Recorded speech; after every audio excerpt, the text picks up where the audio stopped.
दिल्ली का वसंत कुंज इलाका, जहां शहर के बीचों बीच बना एक आश्रम भक्ति और अध्यात्म का केंद्र माना जाता था। लेकिन यही आश्रम अब यौन शोषण, छेड़छाड़ और धोखाधड़ी की कहानियों से घिर गया है।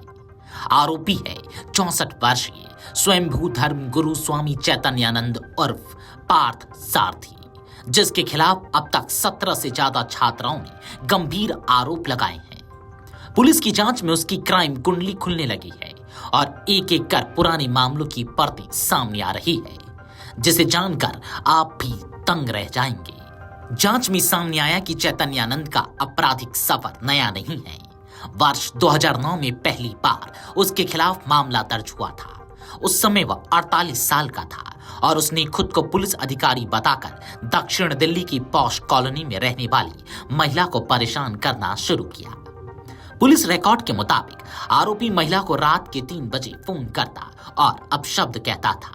लगातार 1 महीने तक इस उत्पीड़न से महिला सदमे में चली गई। 15 दिसंबर 2009 को दर्ज एफआईआर 102/2009 में महिला की अस्मिता भंग करने और धमकी देने के मामले शामिल किए गए थे। हालांकि मामले की धाराएं जमानती थी, जिसके चलते चैतन्यानंद थाने से ही जमानत पर बाहर आ गया। अब आरोपी पर आरोप है कि उसने अपने आश्रम और उससे जुड़ी संस्थाओं में पढ़ने वाली कम से कम 15 छात्राओं से छेड़छाड़ की। छात्राओं का कहना है कि वह परीक्षा में नंबर काटने या बढ़ाने का लालच देकर उन्हें अपने कमरे में बुलाता था। वहां वह अश्लील हरकतें करता और उनका शोषण करने की कोशिश करता। एक मामला वर्ष 2016 का भी सामने आया है। पीजीडीएम कर रही छात्रा ने पुलिस में शिकायत दर्ज कराई थी कि स्वामी ने ज्यादा नंबर देने का वादा किया और फिर कमरे में बुलाकर उसके साथ छेड़छाड़ की। इस केस में कोर्ट में अभी ट्रायल चल रहा है। जांच में यह भी सामने आया कि कुछ पीड़ितों ने एयरपोर्ट अथॉरिटी के जरिए आश्रम प्रशासन तक शिकायत पहुंचाई थी। हालांकि पुलिस के पास आधिकारिक तौर पर ऐसी कोई शिकायत दर्ज नहीं हुई। दक्षिण पश्चिम जिला डीसीपी अमित गोयल ने स्पष्ट किया कि उन्हें इस मामले में कोई पत्र नहीं मिला। छात्राओं के गंभीर आरोप और पुराने मामलों की कड़ी देखते हुए पुलिस ने आरोपी के खिलाफ लोकेशन आउटसाइड कंट्रोल यानी कि एलओसी खोल दी है। इसका मतलब है कि आरोपी देश छोड़कर भाग नहीं सकेगा और अगर कोशिश करता है तो एयरपोर्ट पर ही पकड़ा जाएगा। स्वामी चैतन्यानंद के खिलाफ दर्ज मुकदमों में कई धाराएं शामिल हैं, लेकिन अधिकांश जमानती हैं। इनमें शामिल है 75(2) बीएनएस, शारीरिक संपर्क, अश्लील सामग्री दिखाना, यौन संबंधों की मांग, अधिकतम 3 साल की सजा।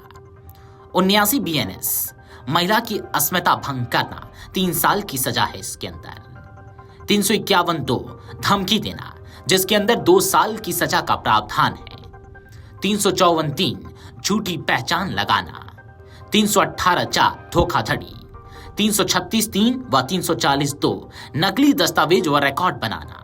कानून के जानकारों का कहना है कि सुप्रीम कोर्ट के आदेश के मुताबिक जिन मामलों में 7 साल से कम की सजा का प्रावधान है, उनमें पुलिस सीधे गिरफ्तार नहीं करती। यही वजह है कि आरोपी अब तक गिरफ्तारी से बचता रहा है। यह पूरा मामला केवल एक अपराधी की करतूतों की कहानी नहीं है, बल्कि समाज के उस हिस्से का भी आईना है जहां धर्म और अध्यात्म की आड़ में महिलाओं व छात्राओं का शोषण होता है। पीड़ित छात्राओं का कहना है कि वे डर और सामाजिक दबाव की वजह से लंबे समय तक चुप रही, लेकिन अब उन्होंने हिम्मत जुटाकर शिकायत दर्ज कराई है। वसंत कुंज आश्रम के स्वयंभू स्वामी चैतन्यानंद का मामला यह दिखाता है कि कैसे नकली धर्मगुरु अध्यात्म के नाम पर अपनी निजी स्वार्थ और गंदी मानसिकता को पूरा करते हैं। 2009 से लेकर आज तक उसका आपराधिक सफर जारी रहा और वह हर बार जमानती धाराओं का फायदा उठाकर बाहर आता रहा। अब पुलिस ने उसके खिलाफ एलओसी खोली है और कोर्ट में ट्रायल भी चल रहा है। वीडियो डेस्क, अमर उजाला.com।